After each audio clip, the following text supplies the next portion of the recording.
Elsef, as you are running down to try and get the golem's attention, what is your primary objective here? Is it to get it to chase you? Is it to avoid its blows? Is it to make sure that it stays away from Hirota? What's the primary goal here? Homewee told us to get it away from the stone slab. So yeah, I'm trying to get it to chase me. All right, roll act under pressure. 8. All right, so it is going to chase you, but you're going to take a little damage from it as it does pursue you. You know what? Let me rephrase that. It's going to pursue you. One of the three of you at the end of this tunnel is going to take some damage. It's me. All right, so Elsef, you take 2 points of damage as it slams its fist down, but it does move away from the wall. It is past the stairs in very close quarters to the three of you. It's not armor defeating, right? Correct. Okay, if this golem is pulled away from that wall, I mean, my goal here is to get Elsef to water. So I'm going to take the torch that I'm leading this ember down here with and throw it to the stone slab. And my hope here is that following this light, it reaches that point and the golem sees it as something trying to approach the slab and will try to slam into it. I love it. And either the force of that does some damage to this or the explosion from the floating ember will help there. As soon as the floating ember approaches the wall following after your light, this golem pivots. It's like it has a supernatural sense of when something is close, of what the intent of the people around it are. And it turns back and it charges at the ember. It slams its fist down on top of it, and there is an explosion. The golem shatters into 8 smaller golems that start moving around as if they are on their own patrols now. You can see small fractures in the wall, but it is not broken. It is very well constructed. It is very thick. The rest of you, as I said, see these smaller golems starting to move around, patrolling, and I think you see 2 of them bump into each other and pull into one another. And now there are 7, and one of them is a little larger. The amount of tiny golems that this has broken into, does that kind of match the number of voices that I heard overlapping each other earlier when I tried to speak with it? It does. I want to cast a spell at one of these little ones that's running around on its own. Okay, roll use magic. When you use magic, say what you're trying to achieve and how you do the spell. Roll plus weird. On a 10 plus, the magic works without issue. Choose your effect. On a 7 to 9, it works imperfectly. Choose your effect and a glitch. The keeper will decide what effect the glitch has. That is a 7. All right, so what is your effect? To banish a spirit or curse from the person, object, or place it inhabits. And what is your glitch? The magic draws immediate unwelcome attention. What does your magic look like? I dip my fingers into some of the paint that I use to adorn myself, and just trace a symbol in the air, and the paint kind of paints on the air in front of me. Oh, nice. To draw glyphs and runes to activate my magic. All right, you do this towards one of the small golems, and the animating force behind it leaves, and this pile of stones collapses to the ground. Behind you, you hear some heavy thumps as a handful of floating embers have jumped down into the well. Oh, no. I'm gonna spring up, I think, towards the slightly larger of the mini golems, and I want to yank out a few of my snares. I think I have these just small barbed nets that are, I would use to tangle something up. The more it tries to move, the tighter it gets around it. And I want to try to cover this golem that is a little bigger than the rest and see if I can stop it up. All right, I think that's going to be an act under pressure. Ooh, okay. 12. Yeah, you are able to throw this net on top of the largest of the small golems, and it is stuck in place. We've got embers. What are we doing about this? I can make us a haven. And I want to run over to the base of the stairwell and start, again, drawing on the walls, the floor, trying to cast a spell to prevent them from passing out of this hallway and up the stairs in case we need to leave without being pursued. All right, so I think that's going to take a little bit of time to get all of those drawn out. Okay. What is everyone else doing while Torek is doing these symbols on the walls? Since these mini golems are here and separated, I want to try again to reach out with wild language and see if I can talk to the spirit of one of them. There is one directly in front of you, and you try to speak to it in its language. You want to fight?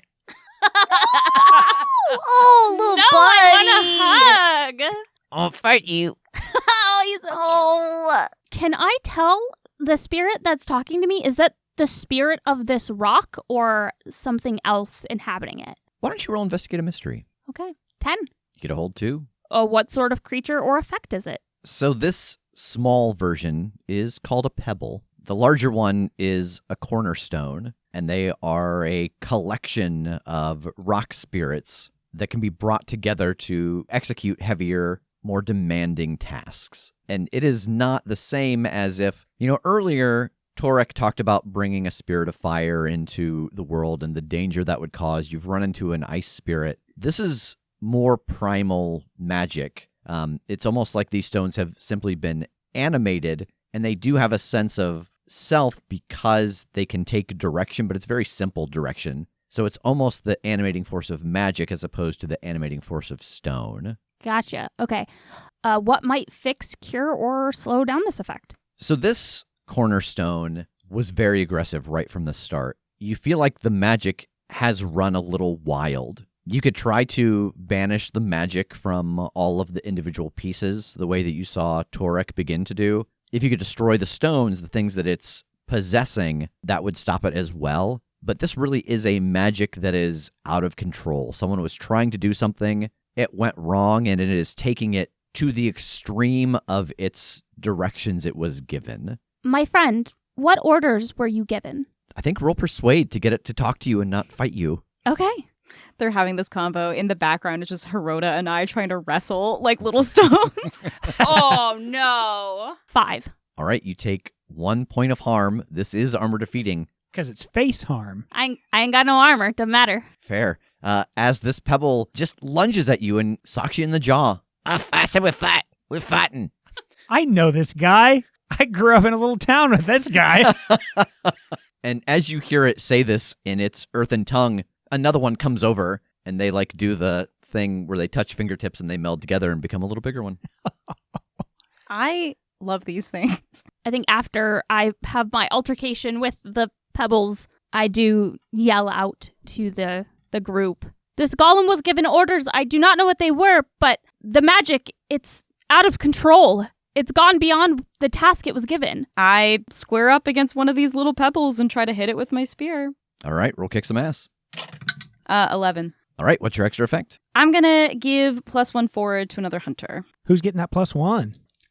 You are. We're family. All right, so you take 1 harm. It is armor defeating, but you do stick your spear into the stone, and after a few moments, it crumbles to the ground. All right, Torek, I think you have finished putting these marks on the wall. Roll use magic. 11. All right, so you create a field of energy. Not necessarily. What does this barrier look like? The stone that makes up the ceiling of this cavern crumbles kind of like a fine dust, when there's an imminent sign of a cave-in and just a little bit of dust starts falling all along this threshold. And it's just perpetual. There's just this constant fine dust that is falling and covering this. And I take a step through it and I pass harmlessly through it. Mm-hmm. But if anything else tries to push through it, they will be buffeted. Anything else or a the embers. Okay. I want to try something here. So what I want to do is get out my jade knife. I see the crack in the slab that's blocking the water. I know this first part isn't going to be enough to do any damage to this slab, but what I want to do is throw that knife so that it hits into the crack that it's sticking out. And then I want to grab the bound pebble and use it like a weight and the knife as a railroad spike to break that crack open more. Awesome. I love it. So I think this is going to be twofold. Okay? Let me ask you a question. Sure. You want to throw the knife into the crack. Yeah, because I feel like I don't have enough time to just run over, Right. climb up the 40-foot wall halfway, Yeah. jiggle it in there enough. I feel like I got to just do this fast or it's not going to work. Yeah, fair. I am so torn between making this an act under pressure and making it some kind of toughness thing to swing this little stone baby. Sure. It's a heavy baby. A stone toddler, because it is 2 of them combined. That's true. Um, I just want to say, just throwing it out there, Yeah. in this act that I'm trying to accomplish, Mhm. I feel like we're just under so much pressure with this. Yeah, let's do act under pressure, because I think we can. You're making your way through all of the stuff going on down here. It's dark. You're using, math to get the angles right on throwing the golem. And yeah, roll act under pressure. Okay. I'll stop talking. You roll the die before I talk myself out of it. That's a 5, but I think I got to mark my ancestral favor. All right. And what is the loner special? I feel like we're close to the end. I don't think it needs to. I can't imagine it coming up. So I'm not. Let's just blow past this. Does it happen to say like one of the things hunting you shows up? No. Oh, okay. No. It says one of your enemies appears to get in your way, or a favor you owe comes due. First, you throw the knife. It clangs into the wall, sticks in place where you want it. You heft the net. You throw it. It hits against this dagger. What is the dagger's damage? I assume it's 1. It is 1 damage, yeah. But you do notice that crack starts to spread more and more throughout the wall. And then up the stairs, you hear this deep growl. And I think Torek hears it as well. It is not in the stairwell, but somewhere in that room up above, you instantly know, Hirota, that growl. Something has been tracking you and found you here. And you get the very sudden impression that Gwip is in danger. Gwip, run! I take off up the stairs. Oh! So I think you all hear this growl, and Hirota turns and runs up the stairs. There are a handful of these golems left. There are the floating embers approaching from behind. What's everybody doing? Gonna try to take out another golem. Roll kick some ass. 7. All right, so you exchange harm, so you do take 1 harm, armor defeating. But again, another of these little golems crumbles to dust after your metal blade goes into it. I am unstable and dying. Oh no. Oof. So with Elsef having defeated that one, there is 1 small one left, 2 mediums, and one of those mediums is inside of the net. It has just been thrown against the wall. But that pair of floating embers are imminent now. They are amidst the group and starting to try to reach out to you. Oh, I'm gonna try to reach out to the spirits of these floating embers and persuade them to reach the wall again. Use them as essentially more of bombs to try and get this slab to break. Yeah, how are you trying to persuade them? You don't have a light source anymore to kind of coax them with? Well, from what we were able to determine with the ones that we first encountered, it was they were just seeking something to touch.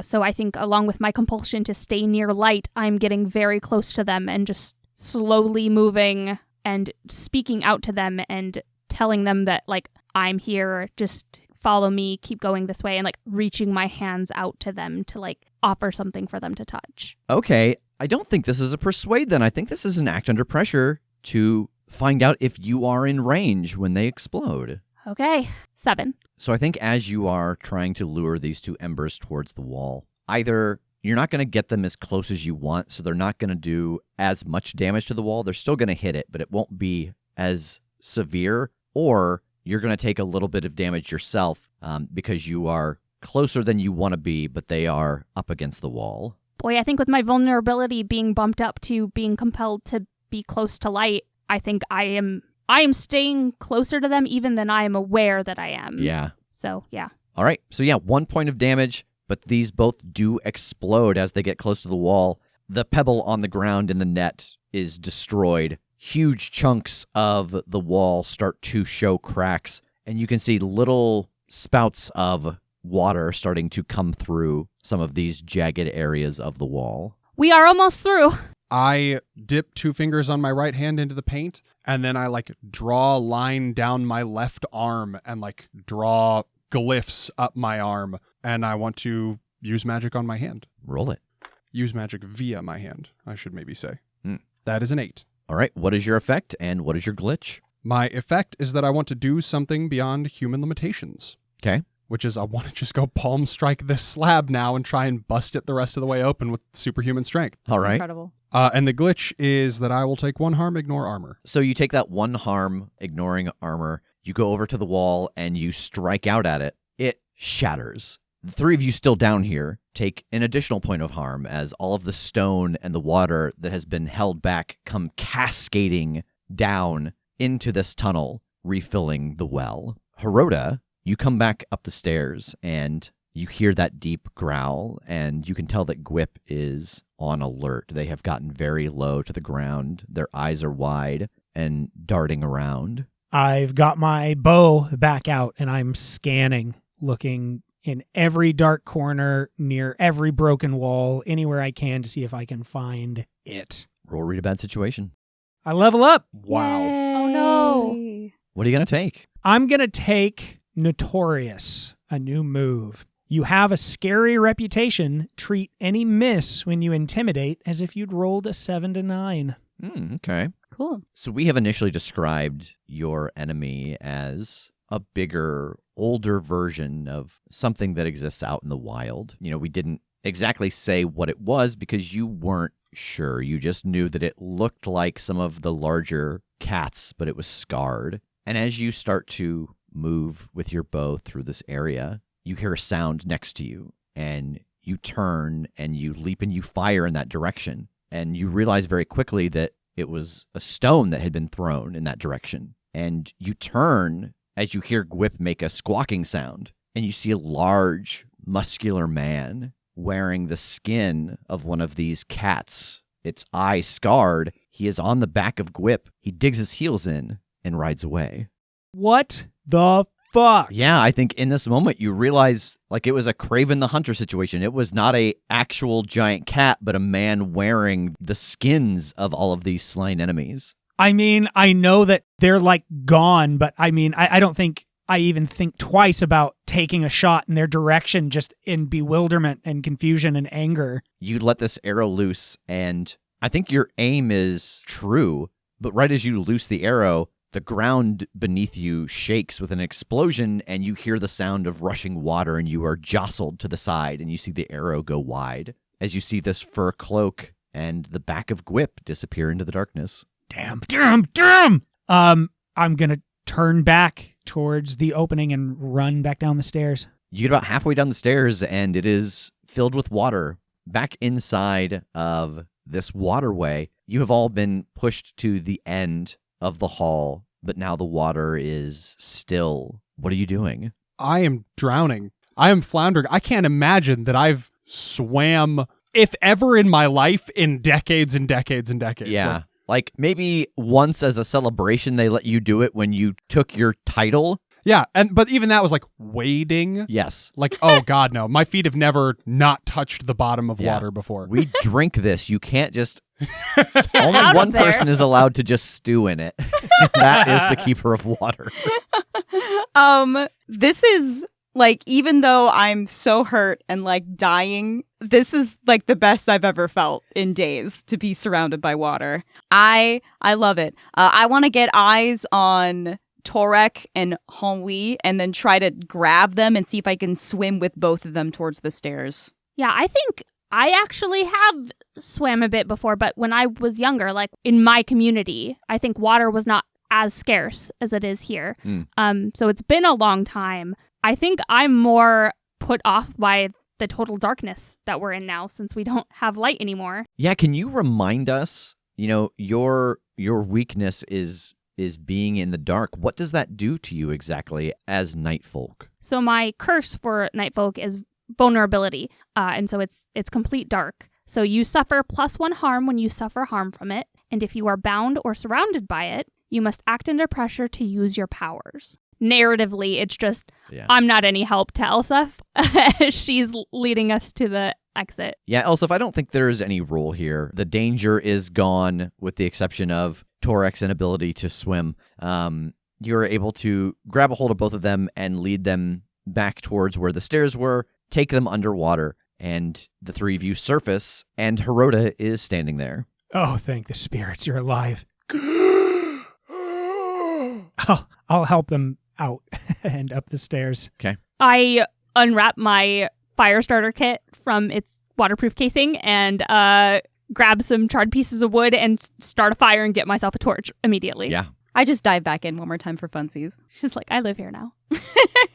As you are in the water, you're getting a feeling for the water. You're feeling the connection of it from rainfall to oasis, and you feel the presence of Firth, and they're disappointed. The water level an oasis has dropped. Oh, what? Since I'm submerged in water, can I reach out to one of the previous water speakers? Sure. 7. All right, you get a hold 1. So as far as spending my hold, the question that I'm circling around is, what did a past life discover about blank? The blank here being, have any other water speakers ever heard of towns along these underground rivers getting cut off from their main water source in order to keep Oasis alive? Again, you rest your hands in the water, and out of the water forms another of the past speakers. This one is Lima, and he smiles at you, sensing, and he senses what it is you're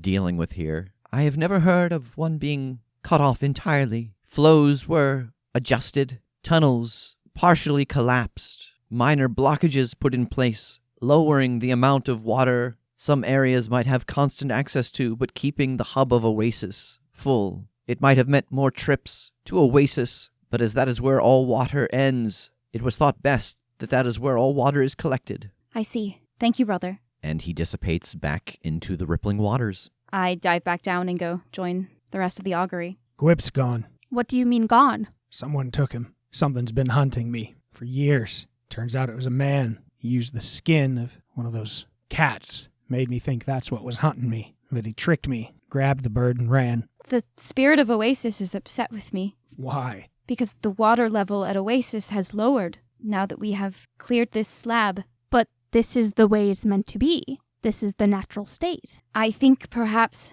what the Earth Speaker was trying to do was to reduce the flow of water to Thorn. And somehow the magic was corrupted and it blocked it entirely. It got out of hand, like you said. Yes, But he was from Silt. Who would have told him to do this? I suppose that is a question for the Earth Speaker. Yeah, I agree. Before we leave this place, the animated spirit inside those pebbles underground is still there. I think we have to find a way to finish it. They may not have anything to guard, but that doesn't mean they're not going to try. I want to walk down to the edge of the water and look around, try and get eyes on these things.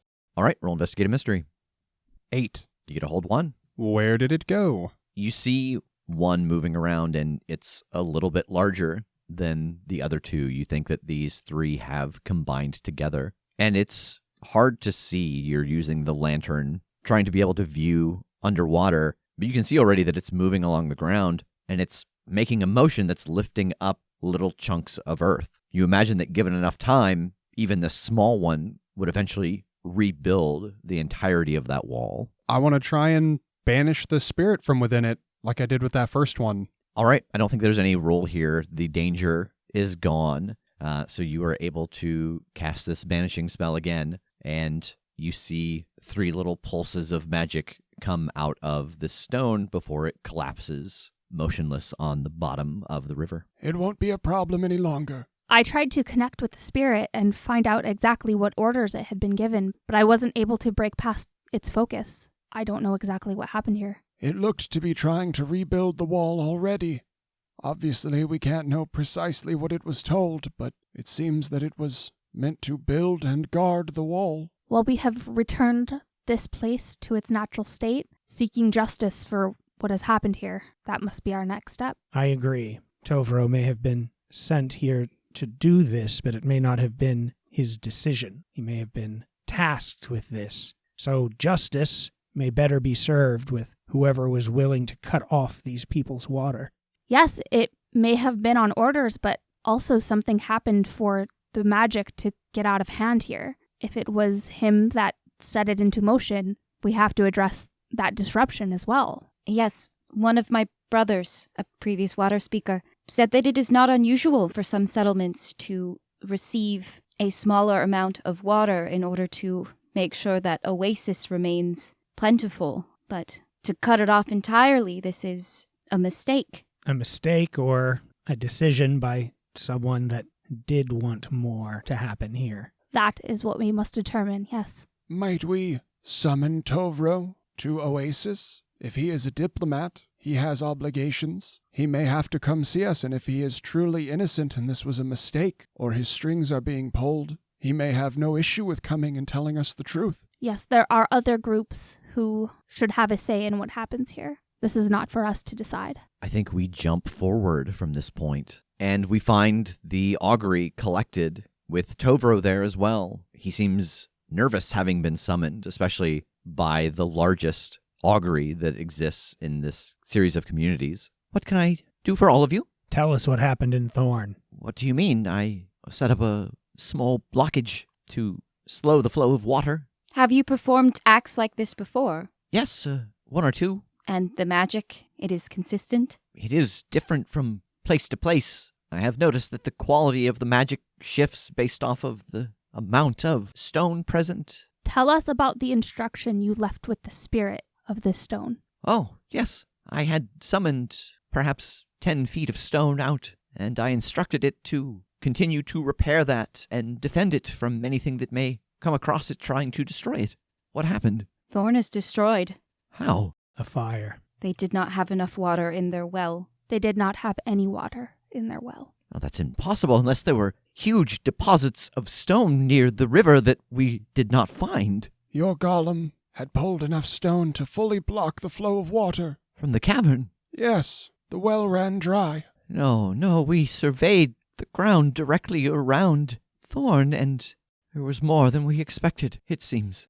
What became of the people of Thorn? Floating embers. They're wandering the communities, killing those that they find. Oh, like dust devils. Yes. This process must be changed. It is far too dangerous. Perhaps we need more working. It's been such a simple task for so long. It's been done for so many generations. I was reading that they used to send someone who could commune with the water and the air as well to seek deeper into the sand to make sure it was safe. Practice we gave up long ago. It seemed unnecessary, but the events of Thorn seem that is not the case. You're going to come with us now. From your own mouth, you're going to explain to these spirits what happened. Maybe they'll accept your apology and find peace. And maybe they won't accept your apology, and they'll still find peace. Gods, yes, of course. And if you see this through, your experience in this matter will be very helpful in establishing new ways to handle these waterways. Yes, you are right. I had the first impulse that perhaps I should never do this again, but yes, no, the way to honor them is to continue. Make sure this doesn't happen again. But please, to Thorn, when do we leave? Now is good. We fade out on Oasis, and again, time passes as you all travel through the desert back to Thorn, and we find Tovro slowly walking away from the group of you into the center of town. He kneels and begins to talk from this distance. It's but a whisper, but you can see all of the floating embers slowly turning at the sound of his voice and walking towards him. He lowers his head, the words pouring out of his mouth becoming slightly louder as he realizes he is talking to the crowd. There's a brief moment where all of the embers pulse once, twice, and then they're gone. He stands up and walks back to you. If you have extra supplies that you could leave, I think I would like to stay here. Begin my studies now in earnest.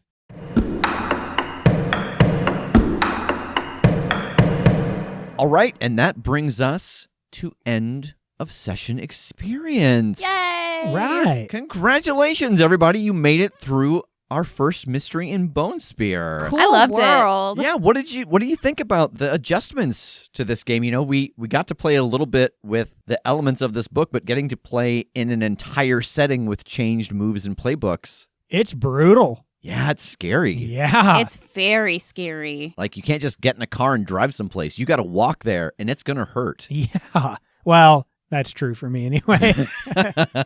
I would not expect to survive. Yeah. I didn't expect to survive. Oh, fair. I Yeah. for sure thought at least somebody was going to die. Yeah. Yeah, we were like 2 episodes in, and we were like, this might be the only TPK we've ever recorded is doing this. I really think, like, behind the curtain, I think Megan luring down that floating ember is what stopped some death. Like, if you all tried to deal with that golem the way that you were actively at the time dealing with it, it'd have been ugly. Yeah, as soon as it like hit for 2 points of harm, I was like, I got a bone arrow. Yeah. I don't think I'm going to be able to. The fact that it did like a shoulder do charge through everybody. Yeah. Yeah. I know, Kim, you were unstable and dying, right? Mm-hmm. Yeah. I was unstable and dying. I ended the game unstable and dying. I had 3 Same. points of health left. Yeah. Excellent. So you were I had all 2. unstable and dying. So that means that by the end of all of that travel, you're all dead. Yeah, we should all be dead. Has that ever happened before, that we've all been unstable at the same time? No, I don't think so. Yeah, wow. Well, Maybe- it's also like none of us had armor except for me. Or like Yeah. healing things Yeah. outside of like a move. Yeah, like when you all kind of collected gear to leave, I think part of what made this even more dangerous was this is our first experience with it. And so I was like, get your supplies and leave town. And so you're like, oh, let's grab like an extra weapon that's fireproof and this, that, and the other, and we'll travel, not realizing how much damage was possible in the traversal just to get to the place and not like grabbing healing supplies from the community. Yeah, Yeah. I would have Suddenly became stolen a lot of stuff if Yeah. I had realized. Yeah. But I really liked the world that we built, and I like it was really cool to like make a whole little town, and like I really cared about everybody. Yeah. And I loved the idea of talking to the spirits. I loved the bone spear. It wasn't just about like, you know, finding the monster and killing the monster. It was much more investigative in terms of like figuring out what happened and then helping those people or that spirit like make peace with what happened. Like there wasn't really a bad guy in this, and I kind of liked that. Right? That, you know, it very much could have been that someone did this on purpose. Yeah. But that doesn't change the fact that the spirits... They have still been wronged, whether Yeah. it was Yeah. on purpose or not. Yeah. Yeah. All right, so did you conclude the current mystery? We Yes. did. Yeah. Did you save someone from certain death or worse? Yes. Anyone who would have gotten touched by the floating embers that were leaving the community. That's true. Did we learn something new and important about the world? Floating embers exist. Yeah. How Earth speakers moderate waterways and for what reason? Yeah. Yeah. That their magic fluctuates based off the amount of stone might be Mhm. something new as well. Yeah. And did we learn something new and important about one of the hunters? I mean, I sort of learned it about myself, but that I'm not actually being hunted by a beast. Yeah. How did you feel about that? Mad. That was just such a good moment of like, oh, this thing's going to arrive. And it always wants Gwip, but I didn't want it to just like, oh, a thing comes in and takes Gwip away and you know it's going to eat it. Yeah, And so yeah. this seemed like, I don't know, more fun. Yeah, no, I dig it. What's that guy's plans for Gwip? Right? He's a person. It could be anything. Yeah, they're the worst. Yeah. They'll do terrible things. Oh, no. What if that was Gwip's like original owner? He's like, I want him back, you son of a bitch. He never microchipped his pet, so Well, that's his own fault. And It's I've been true. taking good care of him. Yeah, it's true. He doesn't even know about you. Yeah. Like he's just been following Gwip's tracks, trying to get him, and like finally he shows up, and here's Gwip just by himself alone in this burnt out town, and so he takes him back to save So he him. just threw a rock at me and then ran. He's like, this madman might kill my bird. I better Yeah. distract him. You Who know is what? this lunatic? I feel like he's not going to eat him, and here's why. He rode out of town on him. And for some reason, I feel like that, like you would never ride on something that you're going to eat. I really think this is an Ash's Pikachu situation. I think Gwip is unique in a way that like Hirota doesn't know, we don't know, but like this guy knows, and he's like, I have to have that bird.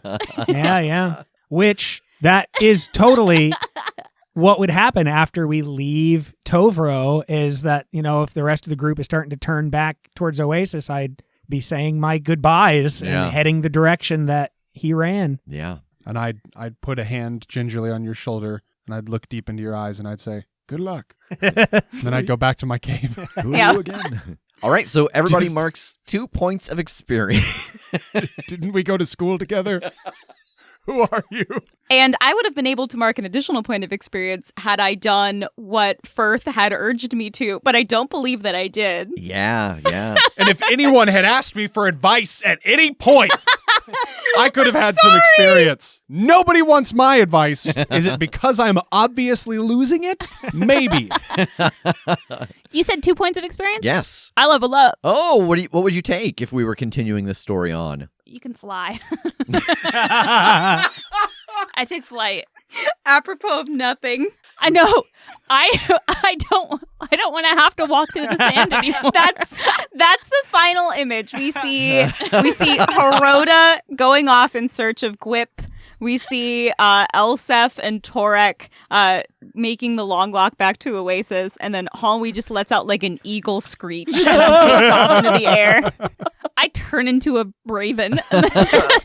But like a shadow raven. Shadow raven and Yeah. just into the air. All right. Well, thank you everybody so much for joining us on this Let's Play for Bone Spear. Thank you to Evil Hat for giving us the opportunity to make this. And thank you to everyone who backed the Codex of Worlds on BackerKit. If you did not do it and you'd like to get your hands on it, you will be able to go to evilhat.com once it is published and order a copy of your very own.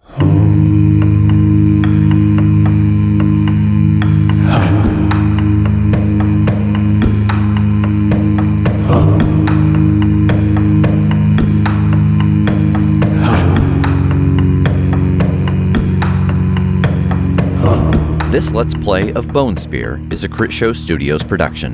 Bone Spear and other alternate Monster of the Week settings can be found in the Codex of Worlds, a new Monster of the Week expansion. You can find Monster of the Week and other Powered by the Apocalypse games at evilhat.com.